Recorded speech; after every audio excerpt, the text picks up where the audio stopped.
चिश्तियों की उपासना पद्धति, जियारत, उसको राजसी संरक्षण आदि के बाद ये स्पष्ट होता है कि इनकी प्रसिद्धि के, इनकी ये सिलसिला की प्रसिद्धि के कारण क्या क्या थे। एक कारण इनकी प्रसिद्धि का और था, इनकी लोकप्रियता का और था, और वह था भाषा, जनसंपर्क की भाषा। स्थानीय भाषा का उपयोग ये बहुत प्रचुर रूप से करते थे और उसके लिए उसमें कुछ अपने शैली में भी उन्होंने कुछ परिवर्तन किया। चाहे वो सभा हो, खानकाह की सभा हो, चाहे वो कोई अन्य जगह हो, वहाँ पर वे स्थानीय भाषा का उपयोग ज़रूर करते थे। दिल्ली में चिश्ती की दरगाह, चिश्ती का जो खानकाह है, वहाँ पर हिंदवी भाषा का उपयोग होता था, जो स्थानीय हिंदी और उनके अपने उर्दू का एक मिश्रण था। पंजाब में तो बाबा फरीद का जिक्र मैंने पूर्व में किया है। वहाँ बाबा फरीद ने पंजाबी में छंद लिखे स्थानीय भाषा में, और सूफी मत का प्रचार प्रसार करने के लिए इसी स्थानीय भाषा का उपयोग किया। बाबा फरीद के कुछ छंद तो गुरु ग्रंथ साहिब में भी सम्मिलित किए गए हैं, वे इतने लोकप्रिय हुए। इसके साथ ही इन ग्रंथों में, इनके पुस्तकों में देखा गया कि कई सूफी संत बड़ी लंबी लंबी कविताएं लिखते थे और उन कविताओं के माध्यम से वे आत्मा, परमात्मा, ईश्वर और अपने विचारों को प्रदर्शित करते थे, उसकी अभिव्यक्ति कविताओं के रूप में करते थे। और ऐसी कविताएं जो लंबी होती थीं और जिसमें इस आध्यात्मिक प्रदर्शन का पुट होता था, वे मसनवी कहलाती थीं। वे कविताएं मसनवी कहलाती थीं और इन मसनवी कविताओं की रचना उस समय बहुत हुई।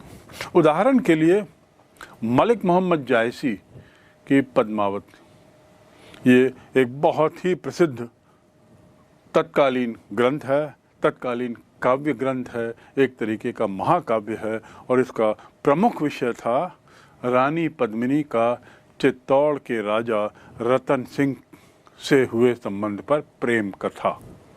मैं पुनः दोहरा दूं, रानी पद्मावती का चित्तौड़ के राजा रतन सिंह से जो प्रेम संबंध था, उसका विवरण।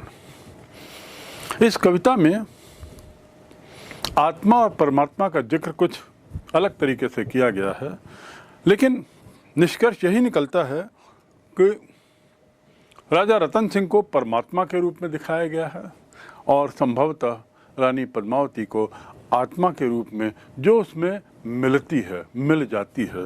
तो आत्मा का परमात्मा से मिलन, यह इस पुस्तक का, पद्मावत पुस्तक का मुख्य हिस्सा है। खानकाहों के सभा के दौरान ये जो लंबी लंबी कविताएं थी, इनका पाठन भी होता था और साथ ही इनका गायन भी होता था। बीजापुर कर्नाटक, दक्षिण भारत की ओर यदि हम आएँ तो बीजापुर कर्नाटक में कुछ अलग परंपरा चली और उस परंपरा के तहत दक्षिणी में छोटी छोटी कविताएं लिखी गई संतों के द्वारा। दक्षिण में बहुत से संत हुए, लेकिन ये लोग सब छोटी कविताएं लिखते थे और इस विधा में बड़े पारंगत थे। इन दक्षिणी में लिखी गई छोटी छोटी कविताएं, जो मूलतः 17वीं 18वीं शताब्दी की हैं, इन कविताओं में ऐसी रचनाएं जो संतों के द्वारा की गई, ये रचनाएं महिलाएं, ऐसा माना जाता है तत्कालीन परिप्रेक्ष्य में, तत्कालीन समाज में महिलाएं आटा पीसते हुए या बुनाई करते हुए या उसके साथ ही चरखा काटते हुए ये इसका गायन करती थी। तो ये जो परंपरा थी, ये दक्षिण में सूफी परंपरा से ही प्रारंभ हुई और 17वीं 18वीं शताब्दी में ज़्यादा प्रचलित हुई। महिलाओं के द्वारा जो ये गायन होता था, ये एक तरीके से लोरी नामे के रूप में या शादी नामा के रूप में होता था, जिसमें लोरियाँ और शादी से संबंधित परंपराएं, रस्म रिवाजों को उकेरा जाता था। इतिहासकारों का तो मानना है कि ये जो दक्षिणी परंपरा जो वहाँ पर डेवलप हुई, प्रचुरता जिसकी बढ़ी समय के साथ साथ, वह स्थानीय भक्ति परंपरा का ही एक अपभ्रंश था, उसी का एक रूप था और उसी ने संतों को प्रभावित किया, सूफी संतों को और सूफी के अनुयायियों को, जिसके परिणाम स्वरूप उनकी रचनाएं कुछ इस तरह की हुई जिसका जिक्र मैंने किया है। लिंगायत व कन्नड़ में लिखे गए व साथ ही पंढरपुर के संतों द्वारा मराठी में लिखे गए गीत, लिंगायत और कन्नड़ यानी कर्नाटका क्षेत्र में, और ऐसे पंढरपुर में मराठी संगीत जो संतों के द्वारा लिखा गया, इसने चिश्तियों को बहुत प्रभावित किया और चिश्ती की उपासना परंपरा पर अपनी अमिट छाप छोड़ी। ये जो पंढरपुर के जो संत होते थे, इनके द्वारा लिखे गए भजनों को अभंग कहा जाता था। तो ये अभंग से बहुत प्रभावित हुए और इस प्रकार इस्लाम को दक्षिण में पहुंचाने में ये सबकी बहुत महत्वपूर्ण भूमिका थी। इसके बाद अब हम आते हैं अगले बिंदु पर कि सूफी लोगों का तत्कालीन शासकों से कैसा रिश्ता था, सूफी और तत्कालीन शासक।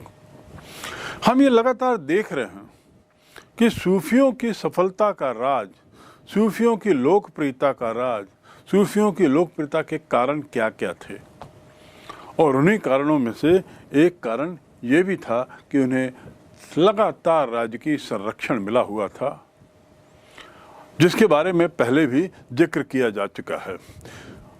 जो चिश्ती अनुयायी थे या चिश्ती संत लोग होते थे, वे अपनी सादगी, अपनी सच्चाई, अपनी सहिष्णुता और अपनी संयम के कारण जाने जाते थे, और इनके इसी व्यवहार ने उन्हें बहुत लोकप्रिय बनाया और जन जनार्दन के बीच में इनको पहुंचाया। इनकी विशेषता ये भी थी कि चिश्ती लोग सत्ता से दूर रहते थे। ये इनका कतई राजनीतिक गतिविधियों में कतई विश्वास नहीं था, और इसके साथ ही सत्ता से दूर रहने के अलावा इनकी एक और ये भावना थी कि ये किसी भी स्थिति पर राजनीतिक संरक्षण की मांग नहीं करते थे।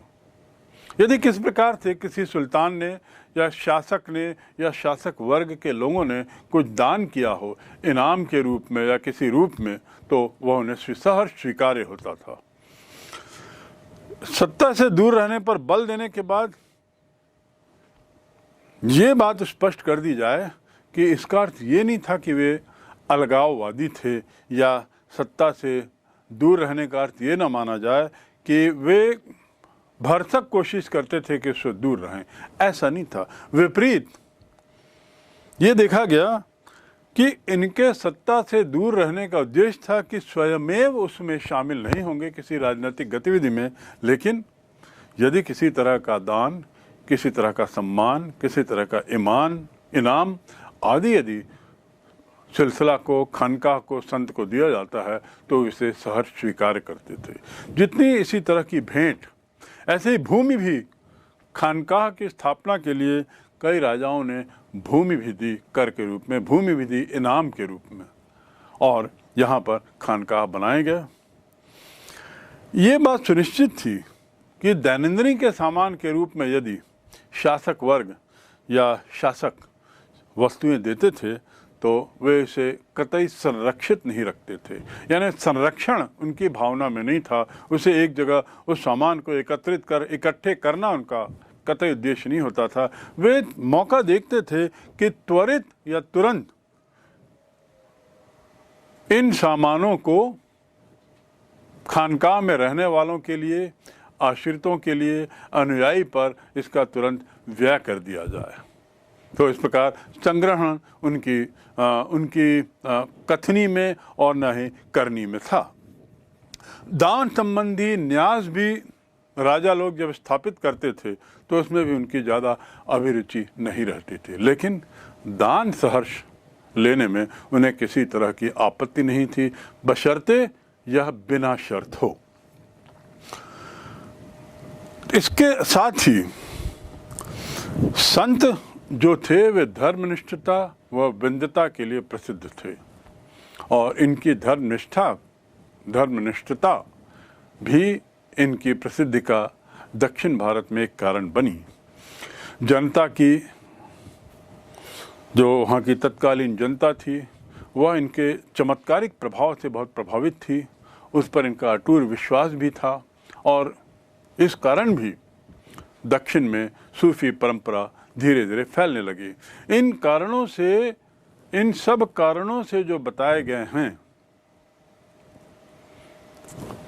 संत बहुत प्रसिद्ध हुए, संतों के विचार लोगों तक बहुत पहुँचे और लोकप्रिय भी हुए। साथ ही शासकों का भी समर्थन समय समय पर उनका मिलता रहा और तो और कई बार ऐसे भी उदाहरण मिले हैं जब शासक वर्ग या शासक स्वयं इनके समर्थन के लिए उत्सुक रहते थे। इन सब बातों का अर्थ ये नहीं कि सभी सूफी संत या फकीर इस संयम जीवन में सादे जीवन पर विश्वास करते थे।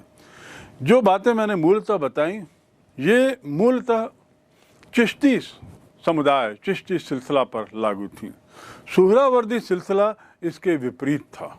सुहरावर्दी सिलसिला के जो संत थे वे आरामप्रद जिंदगी में विश्वास करते थे, बल्कि ऐशो आराम में विश्वास करते थे, सुखी जीवन में विश्वास करते थे, राजनीतिक मामलों में हिस्सा लेते थे। कई लोग तो दरबारी भी बने कई संतों में, और साथ ही ये भी देखा गया कि राजनीतिक मामलों में हिस्सा लेने के अलावा इन लोगों का अमीरों से मेल जोल भी होता था। तो इस प्रकार हम देखते हैं कि सुहरावर्दी सिलसिला के संत चिश्ती सिलसिला के संतों से बिल्कुल भिन्न थे। ये लोग नक्शबंदी, जो एक और सिलसिला जिसका पूर्व में जिक्र किया जा चुका है, नक्शबंदी, उसी की तरह ये लोग भी एक बहुत अमीरी की जिंदगी जी रहे थे।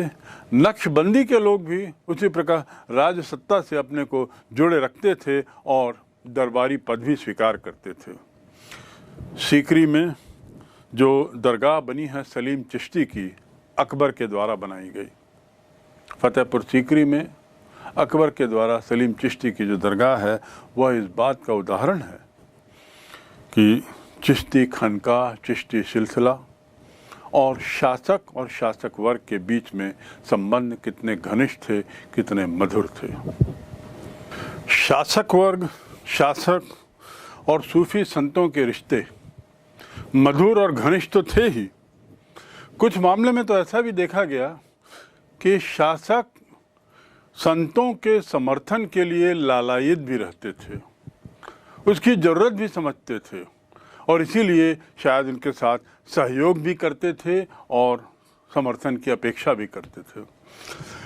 सल्तनत काल के प्रारंभिक समय में जब सूफी संप्रदाय अच्छा प्रचलित हो चुका था, तो प्रारंभिक काल में उलमा द्वारा शरिया के तरीके से जो प्रशासन करने की उनकी जो पद्धति थी, उलमा द्वारा शरिया के तरीके से प्रशासन करने की जो उनकी अपनी पद्धति थी, उसको लागू करने में प्रारंभिक सुल्तान थोड़ी कठिनाई पा रहे थे। कारण भी स्पष्ट था कि हिंदू बहुल जनता उसे संभवतः स्वीकार नहीं कर रही थी, उनके इस तरीकों को और उनके इस विचारों को, उनकी शासन शैली को। तो तत्कालीन शासकों ने सूफी संतों का सहारा लिया और सूफी संत भी उनके मदद के लिए सामने आए और उन्होंने उलमा द्वारा शरिया की व्याख्या कोई आवश्यक नहीं है ऐसा कहा और उसके साथ ये भी कहा आध्यात्मिक सत्ता उन्हें ईश्वर से मिली है, उलमा से नहीं। ऐसा कह के उन्होंने सुनिश्चित करवाया कि सल्तनत शासक तत्कालीन हिंदू जनता को जो बाहुल्य में थे उनको स्वीकार्य हो। तो ये एक ऐसा उदाहरण है जिसमें ये भी स्पष्ट होता है कि सूफी संत अब कितने प्रभावशील हो चुके थे तत्कालीन समाज में। ऐसा विश्वास भी माना जाता है कि औलिया जो संत होते थे वे मनुष्य के लिए एक तरीके का माध्यम का कार्य करते थे और ईश्वर तक पहुंचाने का।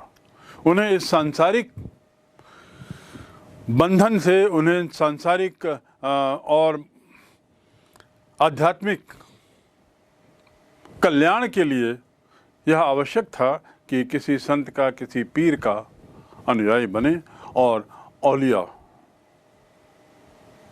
को अपना आध्यात्म गुरु माने।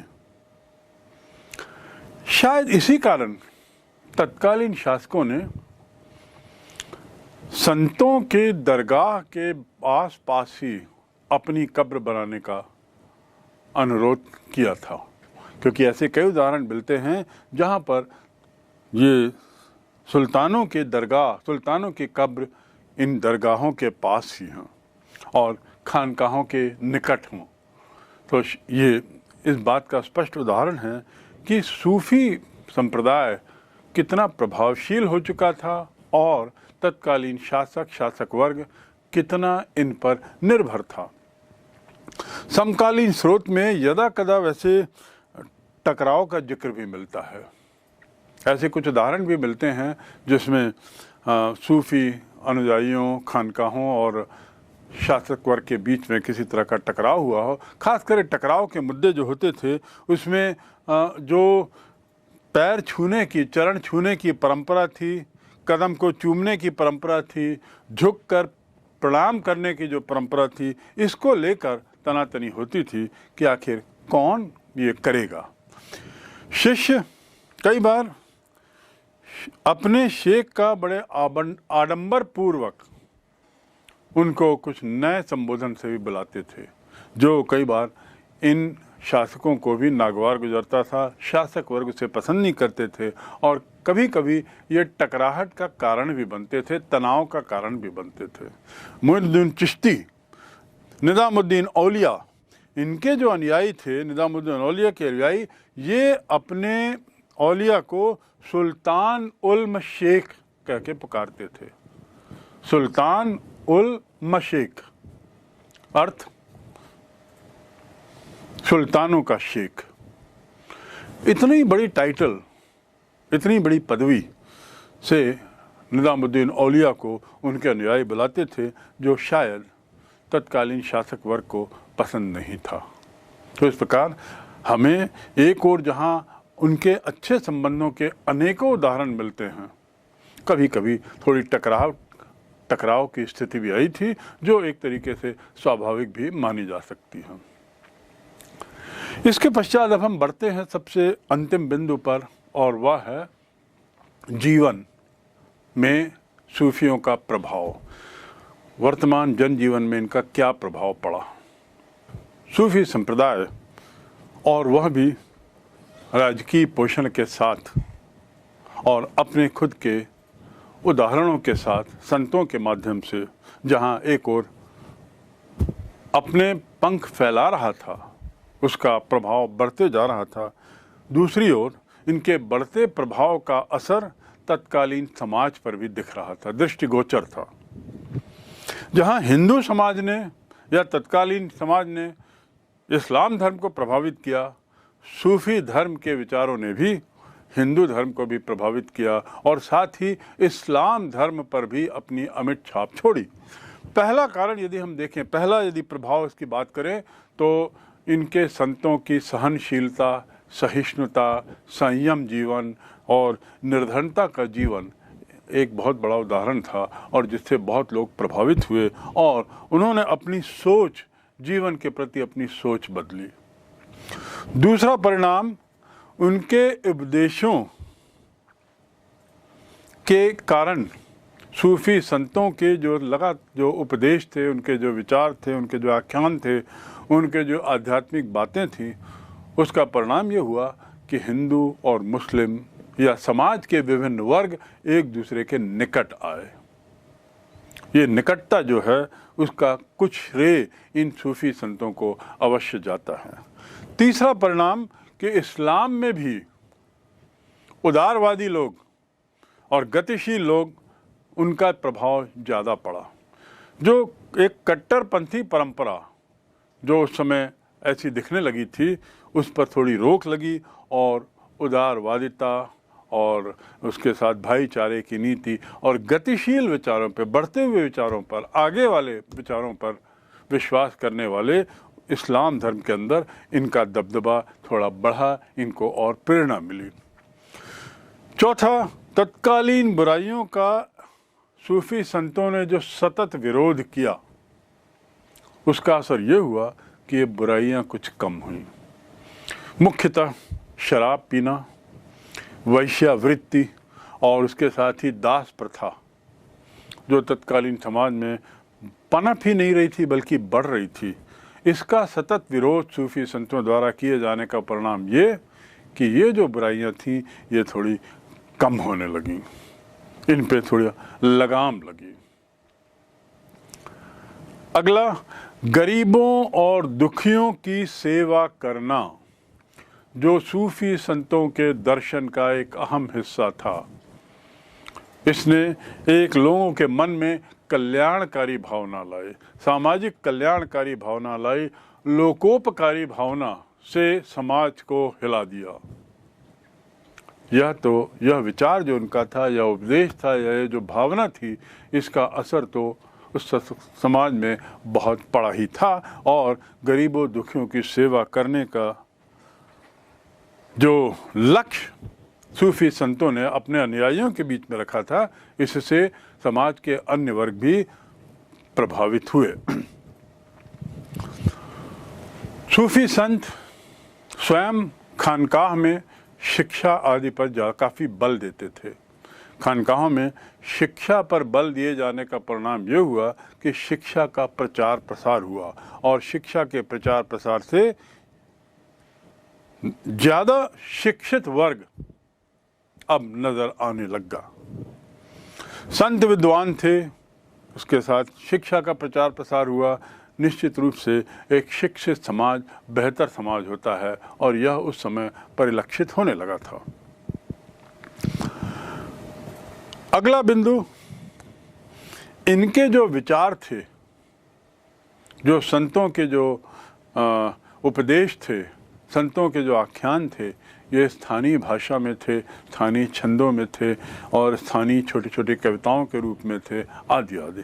परिणाम कि क्षेत्रीय भाषाओं का विकास हुआ, क्षेत्रीय साहित्य का विकास हुआ, क्षेत्रीय बोली जो थी वह पहले से और धनी होती गई और इस कारण जन भाषा में उपदेश आने से क्षेत्रीय भाषा और क्षेत्रीय साहित्य का विकास होना एक बहुत अहम सामाजिक घटना मानी जा सकती है। अंतिम बिंदु कि खानकाह का जो उदार वातावरण था, खानकाह में जो एक तरीके से बहुत ही भाईचारे का जो विश्वास था, भाईचारे का जो जीवन था, इस वातावरण के कारण लोगों के समाज के विभिन्न वर्गों में एकीकृत होने में सरलता हुई और ये विश्वास भी बढ़ा, पनपा कि शांतिपूर्ण, सौहार्दपूर्ण और अहिंसावादी तरीकों से समस्याएं दूर की जा सकती हैं। इस प्रकार हम पाते हैं कि सूफी परंपराएं, सूफी विचार जो इस्लाम के आने से जिसका प्रादुर्भाव हुआ, उसने भारतीय समाज पे एक अमिट छाप छोड़ी और आज भी उनकी कव्वालियाँ, आज भी सूफी संतों के विचार अनेक प्लेटफॉर्म्स में बोले जाते हैं, समझे जाते हैं, पढ़े जाते हैं।